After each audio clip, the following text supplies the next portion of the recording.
Hey guys, today we are looking at 1.2's notes, which is all about fractions.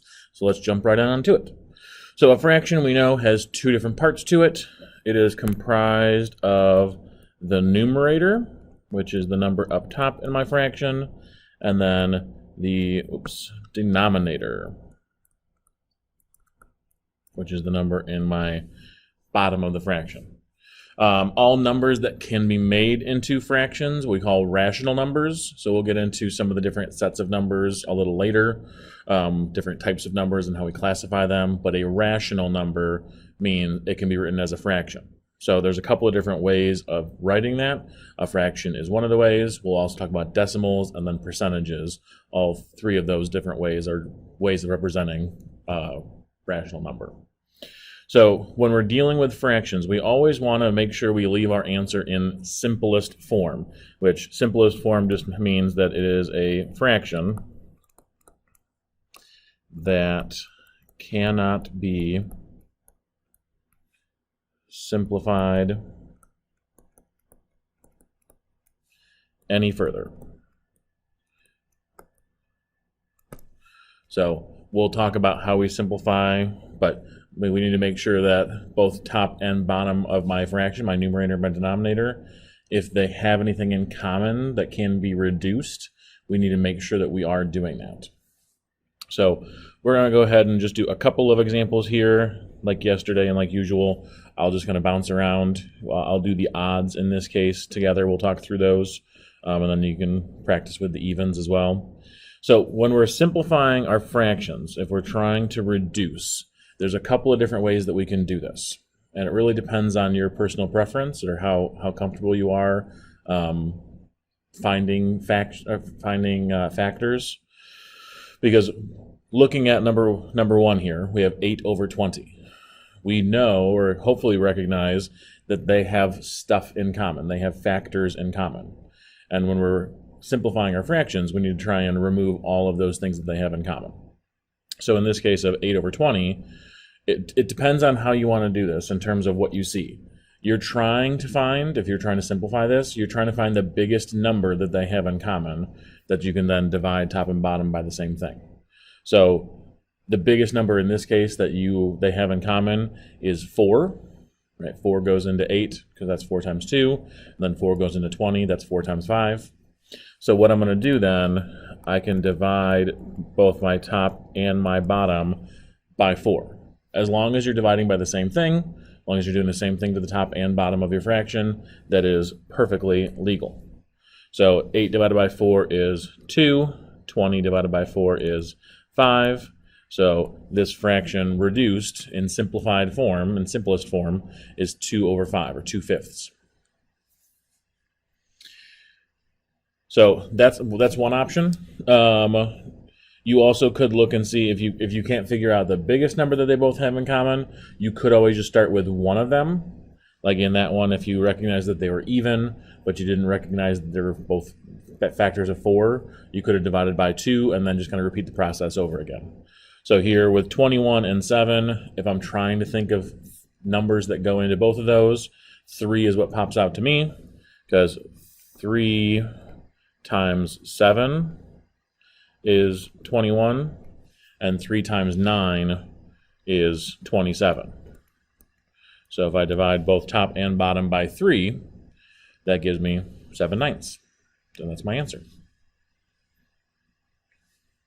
So number 5 is a perfect example here.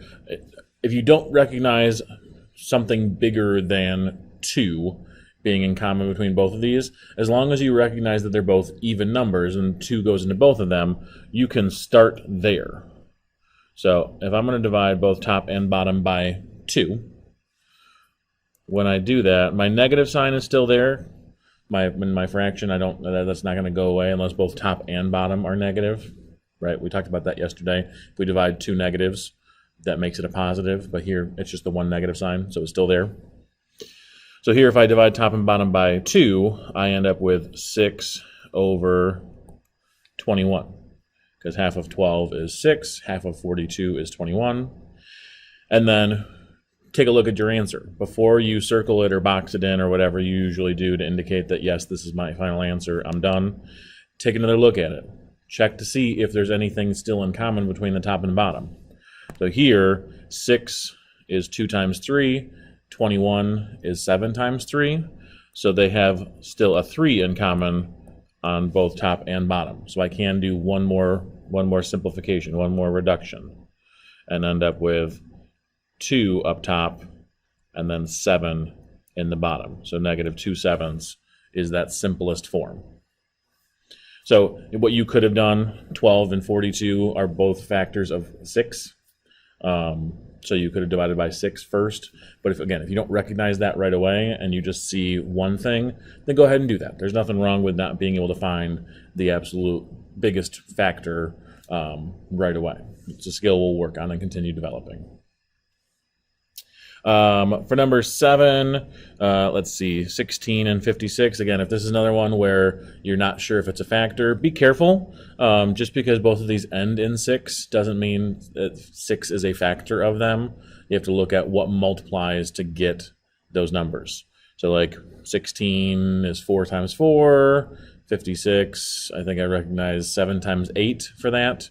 And I do also recognize that 8 times 2 is 16. So I think that's the biggest one. I think I can divide by 8 on top and bottom, which again, we'll get a multiplication table for you so you have that handy. Otherwise, you can always use a calculator for this to just check to see what factors are. So 16 divided by 8 is 2. 56 divided by 8 is 7. So 2 over 7 is my final simplification. Last one we'll do together, number 9 here, negative 8 over 28. And whatever pops off to you, if you just see that they're both even, awesome. I recognize that they're both divisible by 4. They're both factors of 4. So my negative sign, again, that comes along for the ride. 8 divided by 4 is 2. 28 divided by 4 is 7. So lots of 2 sevens. I think all 3 of our last answers were either a positive or a negative 2 sevens. If you want to try the other ones, the even problems here, go ahead and pause it, check it yourself. I'm going to put the simplified answers up here for you, not showing my work and what I divided by. Number 2, you should have gotten negative 1 over 3. Number 4, negative 3 over 5.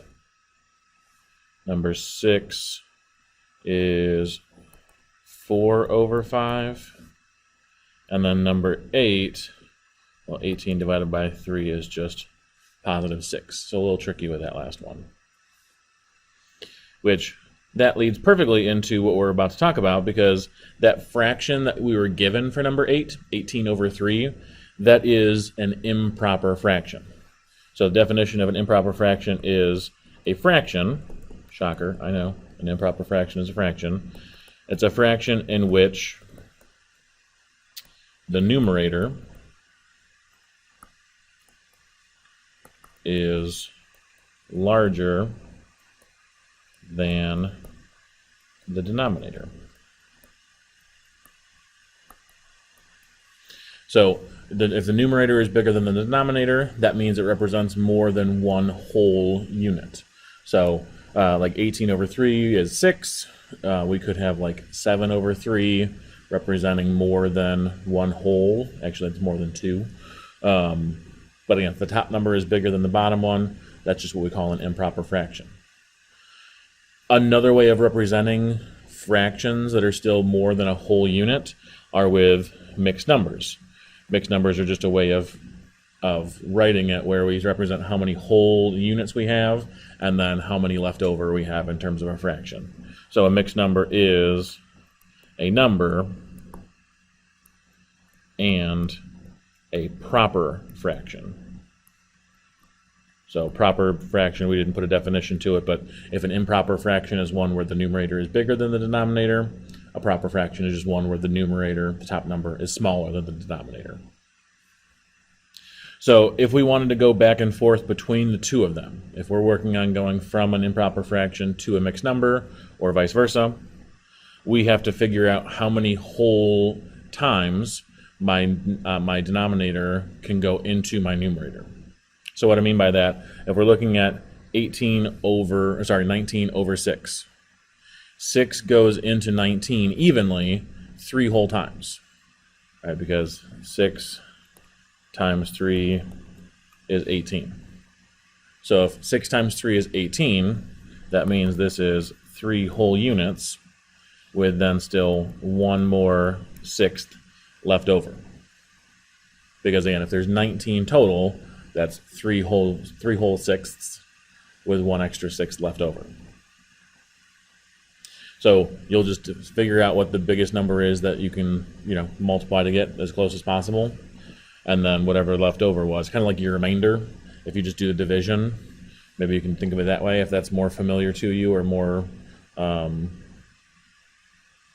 easier for you. For number 20, or for number, let's skip to number 12. For 12, we're looking at 17 halves, 17 over 2.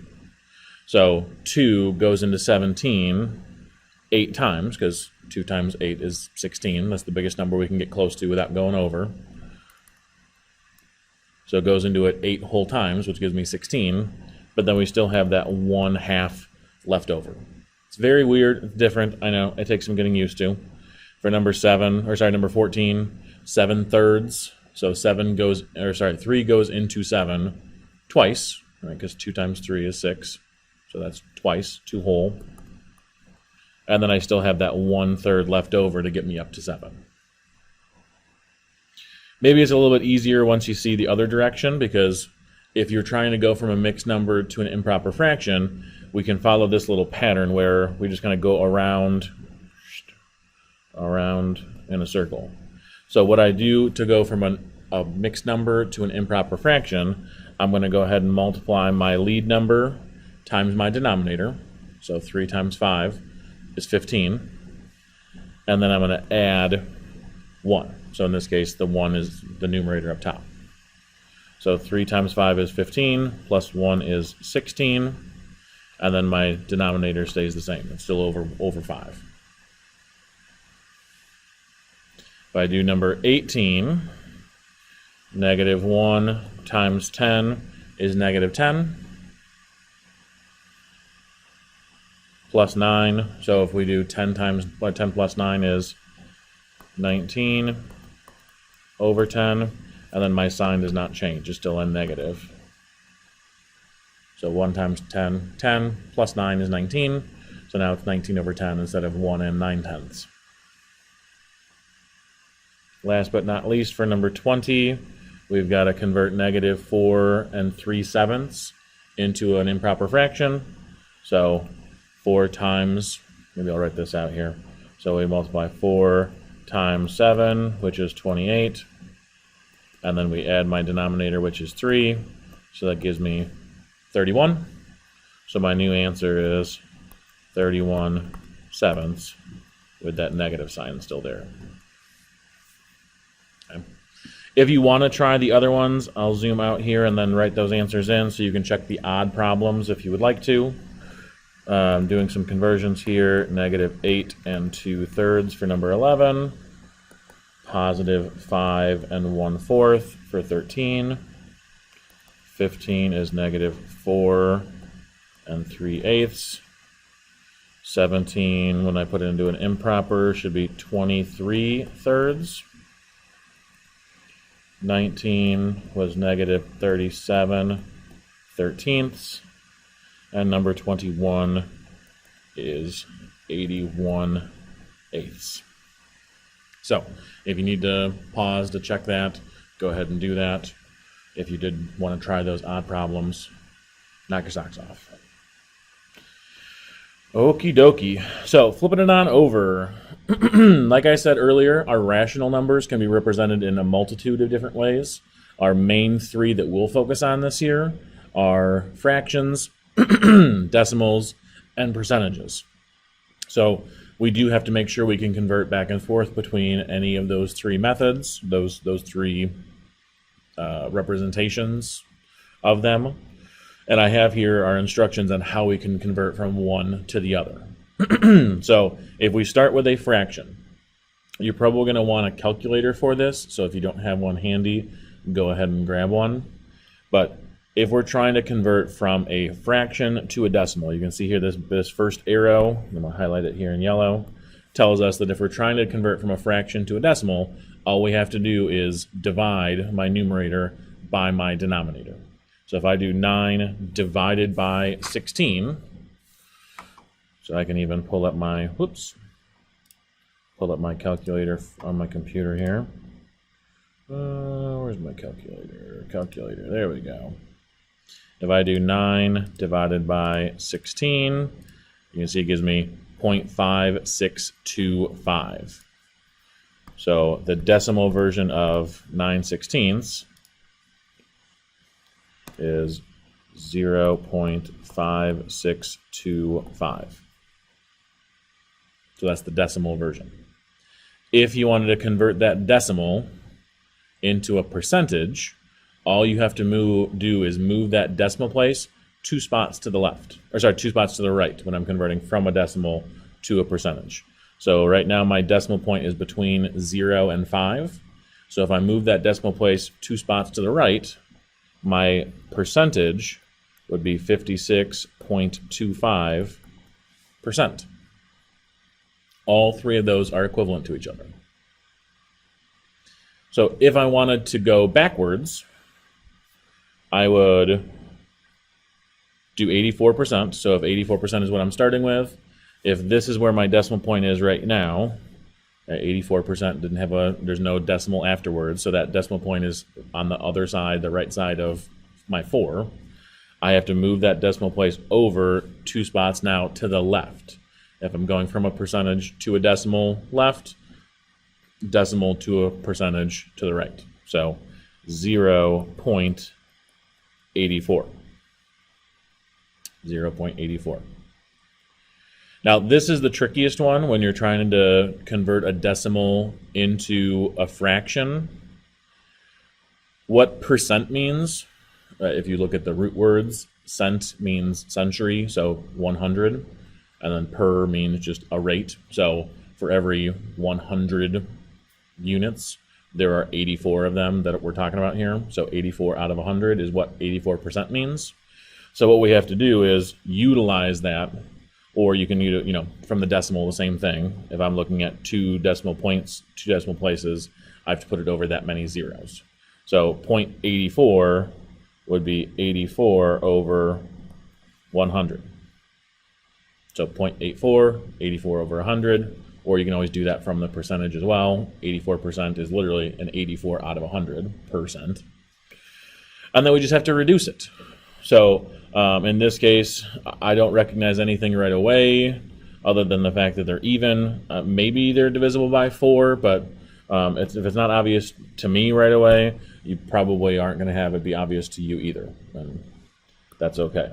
So if I just divide top and bottom by 2, we get 42 over 50, which those are definitely both still even. So we could have done 4.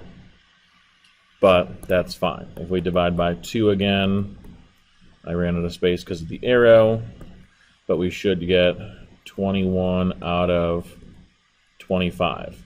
And that's reduced as far as we can. So when you're trying to convert it from a decimal to a percentage, from a decimal to a fraction, you just put it over a fraction that has that many zeros. So if it was 0.8, it would just be 8 over 10, 10. If it was this one here, my decimal from up above, 0.5625, if you wanted to convert that into a fraction, work backwards, you would have to do 5,625 over 1,0000, 4 zeros, and then reduce it down to the 9/16. If you have repeating decimals, so something that's a little bit different, if you have repeating decimals, you, instead of putting them over zeros, you're going to put that repeating decimal over a 9. So always over 9. So repeating decimal just meaning it's like 0.11111111. We represent it with a little bar over the top. I've got an example down below that we'll talk about in a little bit here.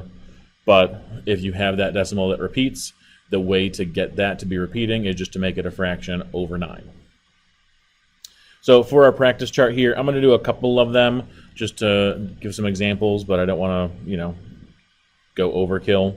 So if we just start up top here, from my fraction to my decimal, I'm just going to divide 9 by 20. 9 divided by 20 is 0.45, which means if I convert it to a percentage, swing that decimal 2 spots to the right, and that's just 45%. From a percentage working backwards, we already did this. 5, if my decimal point is right here, I have to move it 2 spots to the left, which means I have to actually add in a little 0 here. So my decimal version for that one is 0.05, 0.05. So when I'm converting that into a fraction, I have to do 0.5. I have 2 digits, which means I have to put it as a fraction over 2 zeros. So 5 over 100. Okay, so since there's 2 decimal places, I have to include 2 zeros when I do that. And now reducing, I can divide top and bottom by 5, and that gives me 1 over 20. Okay. Let's see, for number, or not, they're not numbered, for 1 and 1/9, what I would suggest for that would be to convert it into a improper fraction and then go from there. So here, if we do 1 times 9 would be 9, plus 1 would be 10. So this is 10/9. If I divide that, so if I grab my calculator and do that division, I end up with 1.111111, which means we actually have 1.1 repeated. Which makes sense, because if you look at my fraction here, 1/9, we talked about dividing by 9 always makes a repeating decimal.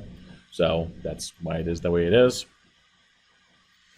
If I convert it into a percentage, I have to move it 2 spots to the right, which there's another 1 here if you wanted to include another one. So we end up with 111.1 repeated percent. Okay. I'm not even going to fill the rest of this in.